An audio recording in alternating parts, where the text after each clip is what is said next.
Bonjour, que la paix soit sur vous. Si vous aimez notre travail, n'hésitez pas à aimer cette vidéo et à vous abonner en cliquant sur la petite cloche pour recevoir nos notifications. Good evening and welcome to this magnificent iftar dinner, very special, as we honor the Islamic holy month of Ramadan. Let me begin by saying to our Muslim friends, of which I have many tonight, and I think we have many all over the world based on the results in Michigan, other places. But I just want to say hello to all of the people that supported us so strongly. Ramadan Mubarak. La question qui se pose naturellement, c'est est-ce de l'hypocrisie? Et la réponse va être simple, oui, bien évidemment. Trump souhaite un bon ramadan aux musulmans alors qu'il est responsable des malheurs, d'une grande partie des malheurs du peuple de Gaza, en ayant donné carte blanche à Netanyahou. Donc il s'agit ici de l'hypocrisie la plus vulgaire au monde. De surcroît, Trump ne fait en souhaitant un bon ramadan. D'ailleurs, j'ai expliqué dans d'autres vidéos pourquoi je suis contre ce type d'échange de formules dans les fêtes religieuses. Cela peut amener à du relativisme religieux. Il y a d'autres moyens d'améliorer les relations entre les communautés. Mais le fait de souhaiter un bon ramadan aux musulmans lors d'un repas de l'iftar est en soi une tradition américaine qui remonte au début des États-Unis d'Amérique. Plus précisément en 1805, lorsque Thomas Jefferson a invité l'émissaire de Tunis à la Maison Blanche pour la rupture du jeûne. Puis cette tradition est tombée en désuétude jusqu'à une époque relativement récente, jusqu'en 1996. Ensuite, Trump étant un traître aux États-Unis d'Amérique, en servant les intérêts d'une puissance étrangère, l'antité-sioniste, au détriment des intérêts de l'Amérique, il est évident qu'on ne peut donner strictement aucun crédit à ses paroles. Trump est un gauchiste sans foi ni loi. Oui, un gauchiste, car il ne suffit pas d'être contre l'immigration de masse pour être de droite. Faisant publiquement la promotion de la débauche, on ne peut donner aucun crédit à ce successeur de Joseph Staline.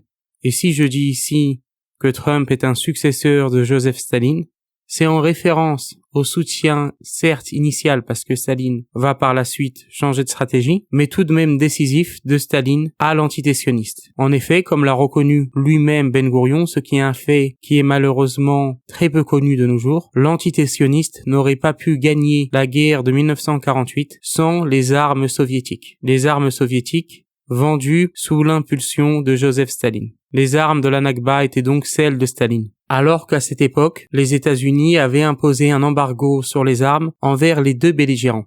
Et je ne dis pas ça pour dédouaner les États-Unis à cette époque de leur rôle dans la création de l'entité sioniste, mais on parle souvent du rôle des USA dans la création de l'entité sioniste. Par contre, on parle beaucoup moins du rôle décisif de l'URSS, rôle qui a été largement plus décisif que celui des États-Unis, puisque sans les armes tchèques, et les Tchèques n'ont accepté de rompre leur vente d'armes aux Arabes et de vendre des armes à l'entité sioniste que sous la pression de Joseph Staline. Sans l'URSS, l'entité sioniste n'aurait pas gagné la guerre de 1948. C'est un fait qu'il faut rappeler parce que c'est un fait historique, mais qu'il faut rappeler stratégiquement également lorsque les tenants du lobby sioniste tentent de faire passer les musulmans pour des islamo-gauchistes et tentent d'associer la cause palestinienne au gauchisme, au wokisme, etc. En cela, Trump est véritablement le successeur de Joseph Staline. Bien encore une fois que le soutien soviétique à l'entité sioniste n'a été que de courte durée, il a été absolument décisif. Il faut d'ailleurs savoir, et c'est assez surprenant de l'apprendre, qu'une grande partie des diplomates américains étaient contre la reconnaissance par les États-Unis de l'entité sioniste. Nous pouvons le voir dans le livre d'Alison Weir, Against Our Better Judgment. Et cette réticence à reconnaître l'entité sioniste ne se limitait pas à quelques diplomates. Cela concernait des militaires, des hommes d'une certaine envergure, comme le général Marshall, qui s'était opposé au félon Truman sur cette question. Malheureusement, Marshall n'a pas obtenu gain de cause, alors qu'il avait raison, dans le sens où le soutien des États-Unis à l'entité sioniste risquait de servir les intérêts soviétiques et de permettre aux soviétiques de s'installer dans le monde arabo-musulman. Ce qui fut le cas, malheureusement. Et ce qui a alimenté jusqu'à aujourd'hui la méfiance envers les États-Unis dans une partie importante du monde musulman. Il faut même savoir que la CIA, autrefois, était en grande partie anti-sioniste, en particulier à la fin des années 40 et au début des années 50. Elle avait même financé un lobby anti-sioniste qui s'appelait American Friends of the Middle East, donc les Amis américains du Moyen-Orient, qui était une organisation très proche d'un groupe de juifs anti-sionistes, the American Council for Judaism. C'est assez surprenant de se dire qu'une grande partie de l'intelligentsia américaine de cette époque, ce que Trump ne peut pas comprendre aujourd'hui, c'est-à-dire que le soutien américain à l'entité sioniste aller contre les intérêts mêmes des États-Unis d'Amérique. C'est en cela que Trump, en donnant un soutien illimité à l'entité sioniste, est un allié objectif de la Chine communiste. Il est également intéressant de s'intéresser à des scandales d'État, dont on entend très peu parler en France, comme the Levin Affair. Levin Affair ça a été reconnu en 2005 par l'entité sioniste, une opération sous faux drapeau afin d'attaquer des lieux fréquentés par des civils américains, britanniques, afin d'imputer par la suite la responsabilité de ces attaques terroristes, à différents groupes donc, égyptiens notamment, aux frères musulmans. C'est vraiment quelque chose d'officiel qui a été reconnu par l'entité sioniste elle-même en 2005. Un autre scandale beaucoup plus polémique est celui du USS Liberty, un navire américain attaqué, bombardé par l'entité sioniste, ce qui a occasionné la mort de 34 Américains. L'entité sioniste a expliqué que ce n'était qu'un accident, mais les vétérans du USS Liberty, jusqu'à aujourd'hui, réclament justice et réclament une véritable enquête par le Congrès des États-Unis d'Amérique. Malheureusement en vain. Cette affaire est de plus en plus connue outre-Atlantique, et il faut savoir qu'il y a au sein de la droite américaine, en particulier au sein des paléo-conservateurs, une opposition de plus en plus forte aux lobbies sionistes. Parmi ces personnes qui sont très influentes en Amérique, on a quelqu'un comme Tucker Carlson, un proche de Donald Trump, qui n'a pas hésité à inviter un pasteur palestinien dans son émission, ce qui a fait des millions de vues, et qui n'a pas hésité non plus à inviter un homme qui se trouve dans un bras de fer avec le lobby sioniste. Il s'agit du député du Parti républicain Thomas Massie. Thomas Massie qui, lui, est confronté aux attaques de l'AIPAC, qui souhaite absolument lui faire perdre les prochaines élections, les élections de mi-mandat. Thomas Massie est, à ma connaissance, le seul député républicain à n'avoir reçu aucun centime du lobby sioniste. Il a été donc invité par Tucker Carlson, ce qui a déplu à un certain nombre de personnes, comme vous pouvez l'imaginer. Mais malheureusement, autant Tucker Carlson est proche de Donald Trump, autant son influence sur ce sujet, sur la question de l'entité sioniste, est négligeable auprès du président américain. Également, il est intéressant de noter que Trump, même par rapport à des présidents qui étaient pro-sionistes, comme Reagan, qui était malheureusement acquis au narratif sioniste, fait preuve d'une docilité envers Netanyahou que ne connaissaient pas certains de ses prédécesseurs républicains, comme Reagan. Reagan qui n'avait pas hésité à qualifier les bombardements de Tel Aviv au Liban de génocide. Imaginez si un homme politique tenait ces propos aujourd'hui. Reagan qui, lors d'une intervention télévisée, n'avait pas hésité également à mettre en garde tous les belligérants de la guerre civile libanaise.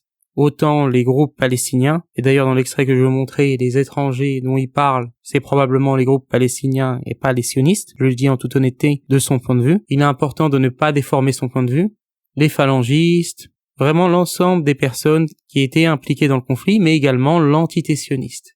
Et donc, il a mis en garde l'entité sioniste lors de cette intervention télévisée, tout en parlant des malheurs du peuple palestinien. But for the rest of us, there are things that we can learn and things that we must do. The people of Lebanon must have learned that the cycle of massacre upon massacre must end.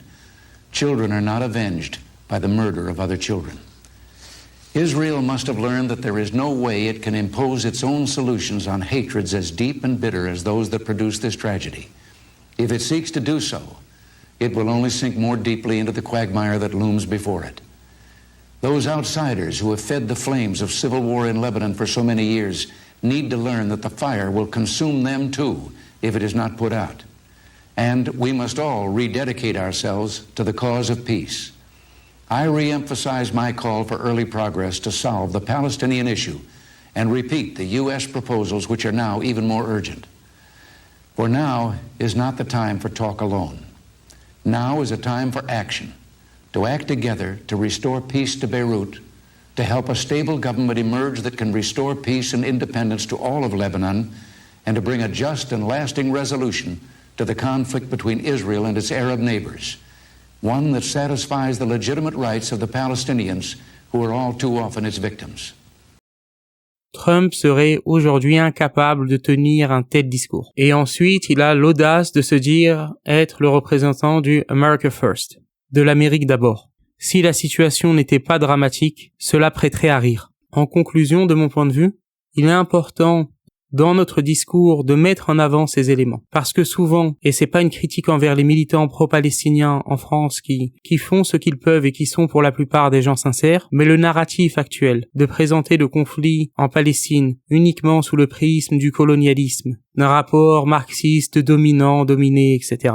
Ce narratif est contre-productif, est absolument contre-productif auprès de l'opinion publique occidentale. Alors qu'il faudrait, selon moi, et cela je le tire de mon expérience, de mon travail véritablement de veille sur les milieux anti-islam depuis un certain nombre d'années, il faudrait mettre plus en avant le rôle délétère de l'antitétionniste pour les intérêts occidentaux, plutôt que l'aspect humanitaire. Car je vais être honnête, on ne peut pas attendre d'un occidental non musulman qui n'a aucun lien avec la Palestine d'être aussi sensible que nous au sort et aux martyrs du peuple palestinien. La nature humaine est ainsi faite, c'est peut-être triste, mais c'est ainsi, que les êtres humains, tout simplement, s'identifient plus facilement au malheur des personnes avec qui ils partagent un certain nombre de choses en commun. Ainsi, les personnes dans le monde musulman vont avoir plus d'empathie pour les malheurs de personnes proches d'elles, ethniquement et ou religieusement, que pour des personnes avec lesquelles elles n'ont pas énormément de choses en commun. Bien entendu, en tant que musulman, on va dénoncer l'injustice, où qu'elle soit.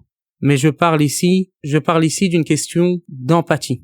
Donc la stratégie véritablement de centrer la question palestinienne en Occident sur l'humanitaire n'est selon moi pas le bon moyen de gagner l'opinion publique occidentale. Il faut, de mon point de vue, appeler les occidentaux non musulmans à être neutres sur cette question, parce que la neutralité de l'Occident, en particulier des États-Unis d'Amérique, est bonne à la fois pour les occidentaux et pour le peuple palestinien. C'est dans l'intérêt des deux. Adopter cette approche qui est de prôner la neutralité de l'Occident nous permettrait de surcroît de présenter les tenants du lobby sioniste comme ceux qui souhaitent importer le conflit en Occident.